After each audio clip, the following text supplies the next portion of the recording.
നമസ്കാരം. ഹനുമാൻ വധിച്ച അഹിരാവണൻ ആരാണെന്ന് നമുക്ക് നോക്കിയാലോ? മാല്യവാന്റെ സഹോദരി പുത്രനാണ് പാതാള രാവണൻ.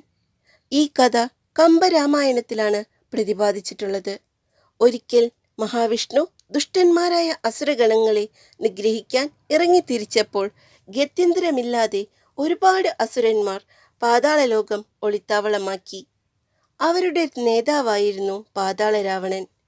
വിഷ്ണുവിൽ നിന്നും രക്ഷ നേടാനായി ബ്രഹ്മാവിനെ കഠിന തപസ് ചെയ്ത് ശക്തമായ 3 വരങ്ങൾ പാതാള രാവണൻ നേടി. അങ്ങനെ വരങ്ങൾ സ്വന്തമാക്കിയതോടുകൂടി അവൻ കൂടുതൽ അഹങ്കാരിയും ദുഷ്ടനുമായി തീർന്നു.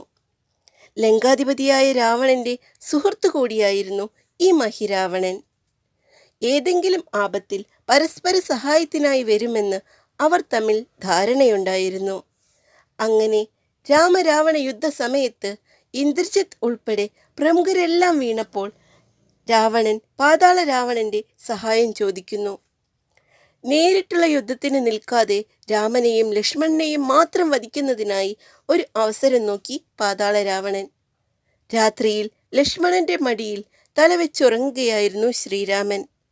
അവർക്ക് ചുറ്റും തൻ്റെ വാലുകൊണ്ട് ഒരു കോട്ട പണിത് അതിൻ്റെ മുകളിൽ ചുറ്റും വീക്ഷിച്ചുകൊണ്ടിരിപ്പായിരുന്നു ഹനുമാൻ.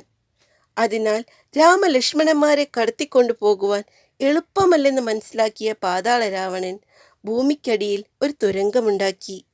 സമ്മോഹന ഔഷധം ഉപയോഗിച്ച് രാമനെയും സഹോദരനെയും മണപ്പിച്ച് ബോധം കെടുത്തിയ ശേഷം അവരെ കാളിദേവിക്ക് ബലി കൊടുക്കുവാൻ പാതാള ലോകത്തേക്ക് കൊണ്ടുപോയി.